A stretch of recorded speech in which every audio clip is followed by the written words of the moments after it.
وہ حضور نبی کریم سرور دو عالم صلی اللہ علیہ وسلم کا ایک ارشاد تھا. رمضان سے ایک دن پہلے آپ نے خطبہ دیا تھا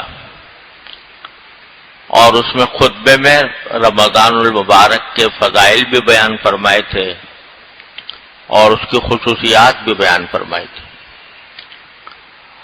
اس میں ایک جملہ ہے اس رمضان کے مہینے کے بارے میں کہ یہ مہینہ صبر کا مہینہ ہے. شہر الصبر و شہر المواسات، یہ دو لفظ آپ نے استعمال کیے کہ یہ ایک تو صبر کا مہینہ ہے، اور صبر ظاہر ہے کہ آدمی کو بھوک پر پیاس پر صبر کرنا پڑتا ہے، اپنے نفسانی خواہشات پر صبر کرنا پڑتا ہے. تو اللہ تبارک و تعالیٰ اس میں صبر کی تربیت عطا فرماتے ہیں بندوں کو، اور صبر بڑی عظیم چیز ہے جس کے اوپر اللہ تعالیٰ کی طرف سے بے حساب اجر کا وعدہ فرمایا گیا ہے. تو ایک تو فرمایا تھا کہ صبر کا مہینہ ہے، اور دوسرے فرمایا تھا کہ مواسات کا مہینہ. مواسات کے معنی عربی زبان میں ہوتے ہیں غم خاری، ہمدردی، ایک دوسرے کے ساتھ ہمدردی کا برتاؤ کرنا، اس کو مواسات کہتے ہیں. تو رمضان کے مہینوں کو خاص طور پر نبی کریم صلی اللہ علیہ وسلم نے مواسات کا مہینہ قرار دیا. یعنی اس میں جس طرح صبر کی تربیت ہو رہی ہے کہ اپنی نفسانی خواہشات پر انسان قابو پائے، اسی طرح اس کی تربیت بھی دی جا رہی ہے کہ لوگ آپس میں ایک دوسرے کی ہمدردی سے کام لیں، ہمدردی سے پیش آئیں. اور اس کی کچھ تھوڑی سی تفصیل بھی آپ نے اس خطبے میں یہ بیان فرمائی تھی کہ اس مہینے کے اندر چونکہ یہ غمخواری اور ہمدردی کا مہینہ ہے، اس لیے اپنے ملازم سے کام کو ذرا ہلکا کر دو. اگرچہ وہ تمہارا ملازم ہے اور ملازم ہونے کی حیثیت سے جو معاہدے کے مطابق آپ اس سے کام لینا ہے وہ آپ لے سکتے ہیں، لیکن کوشش کرو کہ اس مہینے کے اندر اس کے اوپر تخفیف کر دو، ہلکا کر دو.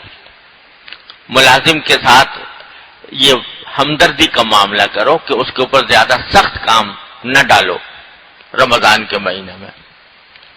اور یہ بھی فرمایا کہ اگر کوئی شخص اپنے ملازم سے تخفیف سے کام لے گا، یعنی اس کے کام کو ہلکا کر دے گا، تو اللہ تبارک و تعالیٰ آخرت میں اس کے حساب و کتاب کو اور اس کے منازل کو بھی ہلکا کر دے. یہ اللہ تبارک و تعالیٰ نے اس کے اوپر فضیلت رکھی ہے تخفیف کرنے کی. تو مواسات کا ایک حصہ یہ ہے کہ دوسروں کے ساتھ آدمی اس طرح ہمدردی کرے کہ بھئی روزے دار ہیں، روزے میں ان کو زیادہ مشقت اٹھانی نہ پڑے، ان کے اوپر کام ہلکا کر دو. اسی طرح یہ فرمایا کہ لڑائی جھگڑے سے اس میں بالکل پرہیز کرو. اگر کوئی شخص تمہارے ساتھ لڑائی جھگڑا کرنے لگے تو کہہ دو بھائی میرا تو روزہ ہے، تو میں لڑائی جھگڑا نہیں کرنا چاہتا. یعنی اپنا حق بھی ہے. کوئی خاص شخص بلا وجہ خامخواہ آپ کے اوپر غصہ ہو رہا ہے تو کوئی تک تو نہیں ہے اس کے غصہ ہونے کا، کوئی وجہ نہیں ہے، خامخواہ غصے کا اظہار کر رہا ہے. تو آدمی کا دل تو چاہتا ہے کہ میں اینٹ کا جواب پتھر سے دوں، تو لیکن اس کا جواب دینے کو دل چاہتا ہے، لیکن مواسات کا، صبر کا بھی مہینہ ہے، مواسات کا بھی مہینہ ہے. لہذا اپنے نفس پر قابو پا کر اس کی لڑائی کو کہہ دو کہ بھئی میرا تو روزہ ہے، تو میں تمہارے ساتھ بحث نہیں کر سکتا، تمہارے ساتھ میں لڑائی نہیں کر سکتا. کیونکہ مواسات کا، صبر کا اور مواسات کا مہینہ. اسی طرح یہ فرمایا اسی خطبے کے اندر کہ اگر کسی شخص کو، کوئی شخص کسی دوسرے کو افطار کرا دے، افطار کرا دے، تو اللہ تبارک و تعالی اس کے فضل، اپنے فضل و کرم سے اس کو ایسی شربت پلائیں گے آخرت میں کہ جس کے بعد اس کو کبھی پیاس کی شدت محسوس نہیں ہوگی.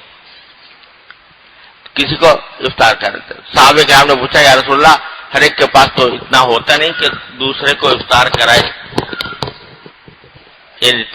اتنا کھانا خود ہی نہیں ہوتا, اپنے گھر والوں کے لیے پورا نہیں ہوتا. اس زمانے میں تو صحابہ کرام پر بڑی تنگی ترشی کا دور گزر رہا تھا, تو پھر کیا کریں؟ تو آپ نے فرمایا کہ اگر کوئی شخص ایک گھونٹ پانی یا ایک گھونٹ دودھ کا بھی پلا دے تو اس کی بھی یہی فضیلت ہے, اور اسے اگر افطار کرا دے تو اس کی بھی یہی فضیلت ہے. تو اللہ تبارک و تعالیٰ نے دروازے چوپٹ کھول رکھے ہیں اپنی رحمت کے, بہانے ڈھونڈے جا رہے ہیں مغفرت کے, اور لوگوں کے لیے جنت کے دروازے کھولے جا رہے ہیں.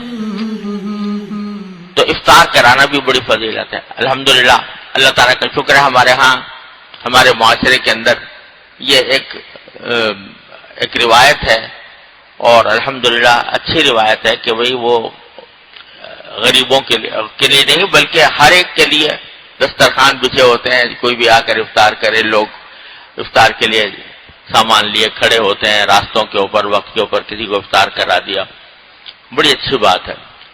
لیکن ایک روایت یہ ہے کہ ایک دوسرے کے یہاں افطاریاں بیچتے ہیں, تو وہ بظاہر نیت تو یہی ہوتی ہے کہ بھئی ہماری چیز سے اگر افطار کر لیں گے تو ہمیں بھی اللہ تعالیٰ شاید اس ثواب میں داخل کر لیں.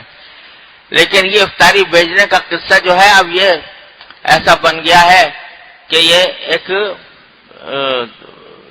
بدلے کسی صورت ہو گئی ہے. وہ ہمارے ہاں بھیجیں, ہم اس کے ہاں بھیجیں, اور اگر نہ بھیجیں تو بعض اوقات ناگواری.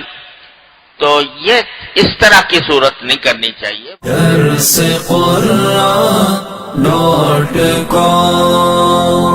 www.darsequran.com